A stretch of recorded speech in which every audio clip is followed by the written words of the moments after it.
let's make a working magic wand for your D&D table handouts.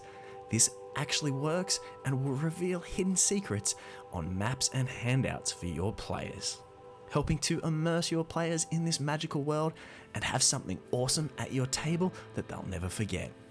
Hi, I'm Seb and I make stuff. You may have seen this video of mine in the past where I build a practical UV light prop that reveals magical messages and hidden pathways on maps and handouts for your tabletop RPG game. Well, this week I'm going to be building another more powerful version of this, using one of these blue light LED pen lights. These are traditionally used to help me cure my resin, but today we're going to be using them to make a really powerful magical wand of revealing. I love having props to hand out at my table, and having them actually do something really does add a whole new level of spice to the game. So let's get to it and start building another magical prop that you can hand out at your table that actually works.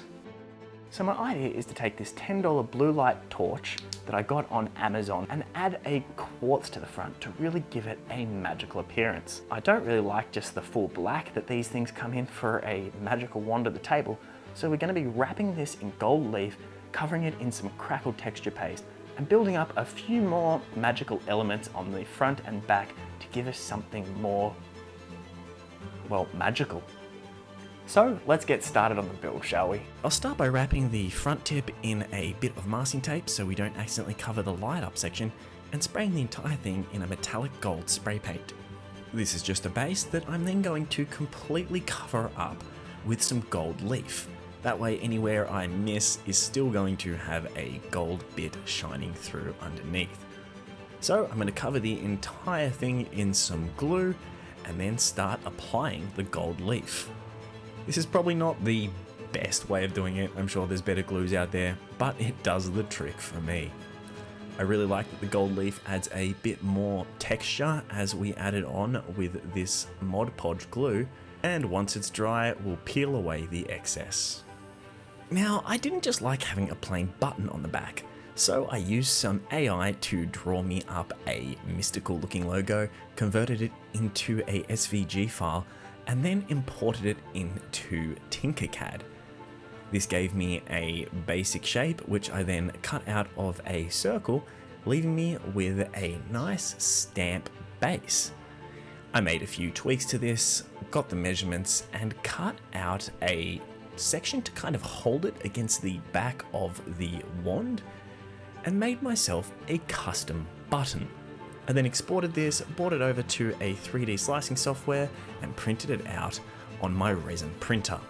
Admittedly, you could get away with just leaving this as it is, or gluing a jewel or some more gold to the base, but I wanted to go extra and have it tie in to the map that it will ultimately be a part of. So once that was printed out, I cleaned it up and did a quick test fit.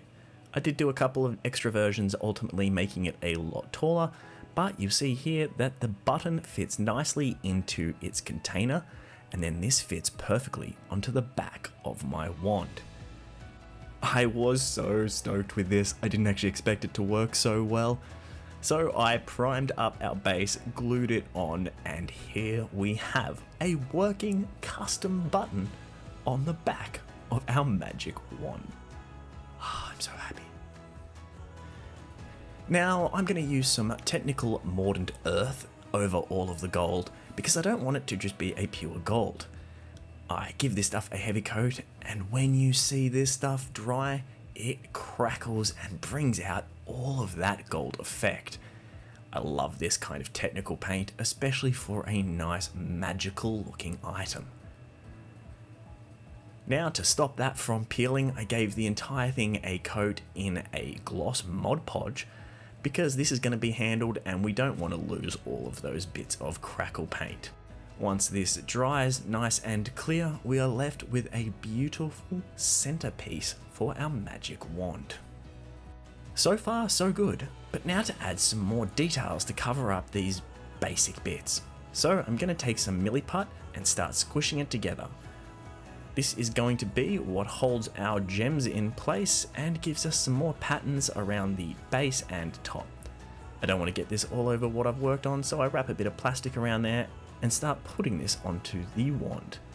Once I have a basic area covered, I give it a quick wipe down with some water to smooth it out and start carving in some random shapes and details.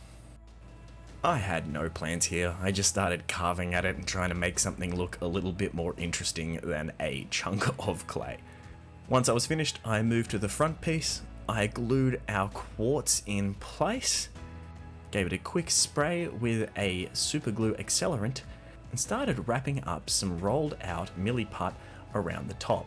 Once again, I didn't really have a plan of attack for this, I just wanted to make something look a little bit more interesting. So I started using little snakes and worms and milliput and making some strange shapes, looking like they were metallic pieces used to hold that gem in place. I then continued to wrap it around anywhere that the metallic areas were showing because we didn't want any perfect shapes. I then attempted to clean it up a little bit, but wasn't too mad about it being a little bit janky. At first, I came in with some silver paint over all of this, making sure to get into all of the details and cover up all of our milliput. You'll notice that I made this in sections that I'm still able to open up and replace the batteries. This was important in my initial design as I really wanted to be able to keep this going long term. And it was right about now that I decided I wanted all of this to be gold to match our crackle. So I pulled out a gold paint and went over all of those silver details, really making sure to take my time and get into all the nooks and crannies.